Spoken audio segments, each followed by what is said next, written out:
সকলকে আমার আনন্দিত জয়গুরু। শ্রী শ্রী ঠাকুরের কিছু কথোপকথন আলোচনা করব আজ। শ্রী শ্রী বদ্দা বসে আছেন তার ঘরে, কিছু ভক্ত সামনে আছেন। আলোচনা চলছে ঠাকুরের বিভিন্ন বাণী নিয়ে। একজন বহু পুরনো আশ্রমবাসীর পুত্র এলেন, আমি নাম উল্লেখ করব না। তখন তিনি খড়গপুর আইআইটি থেকে পাশ করে ফিরেছেন। পকেট থেকে একটি নোংরা কালো হয়ে যাওয়া জীর্ণ ১০০ টাকার নোট বের করে সিসি বদ্দাকে প্রণাম করলেন।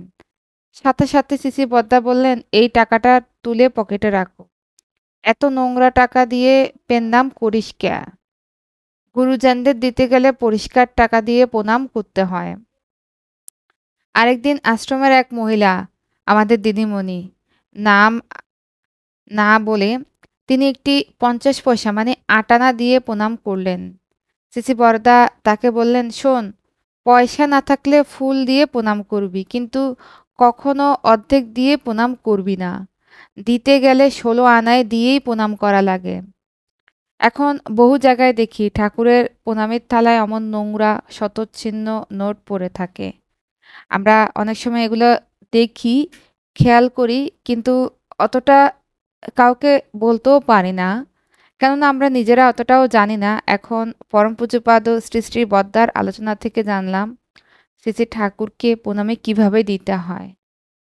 প্রণামে যদি একান্ত নাই থাকে তবে ফুল দিয়ে আমরা প্রণাম করব। আচ্ছা, এবার আসি শ্রী শ্রী ঠাকুরের নাম ধ্যানের কিছু কথোপকথন দ্বীপরক্ষী প্রথম খণ্ড থেকে।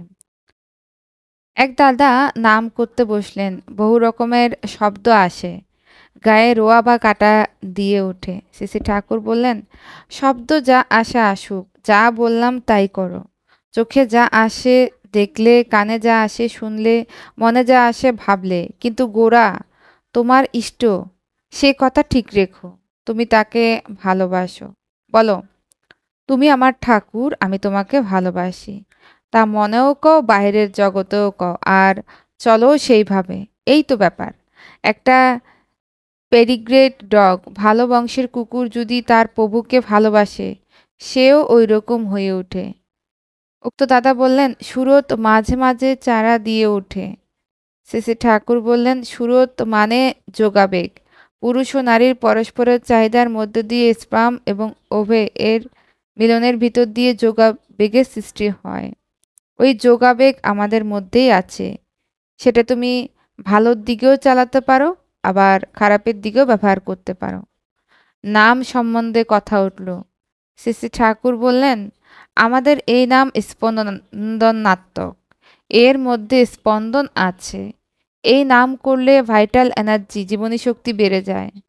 আমরা যেমন শরীরের এক্সারসাইজ, ব্যায়াম করি, এটা হলো লাইফের ব্যায়াম।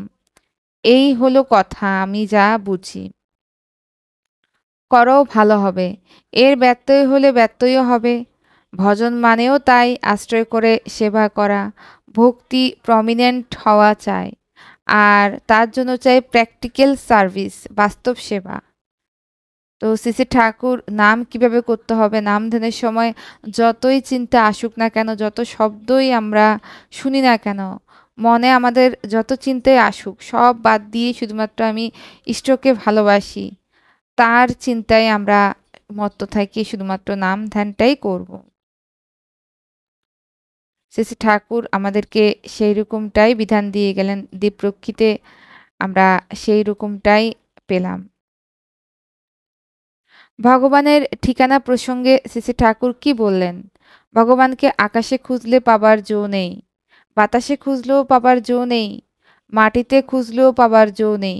একমাত্র সেই মানুষটি যার বিজ্ঞান বহুদর্শিকতায় আকাশ বাতাস জল মাটি নীহারিকা যা কিছু সব একায়িত হয়ে উদ্বিগ্ন হয়ে উঠেছে, স্ববৈশিষ্ট্যে বৈধি বিধায়নায়, তার প্রতি সুকেন্দ্রিক অনুরাগ ছাড়া।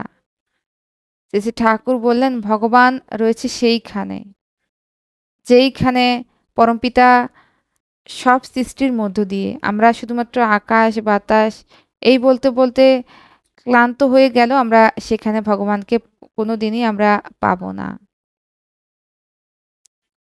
শ্রী ঠাকুর মানুষের জীবনের প্রতিটি ক্ষেত্রে, প্রতিটি ধারায় আমরা কিভাবে চলবো তার সকল বিধানাবলী আমাদের দিয়ে গেলেন। এমন কোনো বিধি তিনি বাকি রাখেননি যা আমাদের প্রয়োজন পড়বে। আমাদের প্রয়োজন অনুযায়ী সবকিছুই তিনি দিয়ে গেলেন। আমাদের উচিত তাকে ধরে তার বলা কথাগুলো মেনে চলে জীবনকে সুন্দর করে এগিয়ে নিয়ে যাওয়া।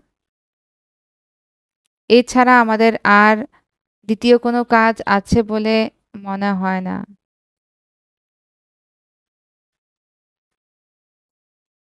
আজ ইষ্টপ্রসঙ্গ এ পর্যন্তই। সকলকে আমার আনন্দিত জয় গুরু।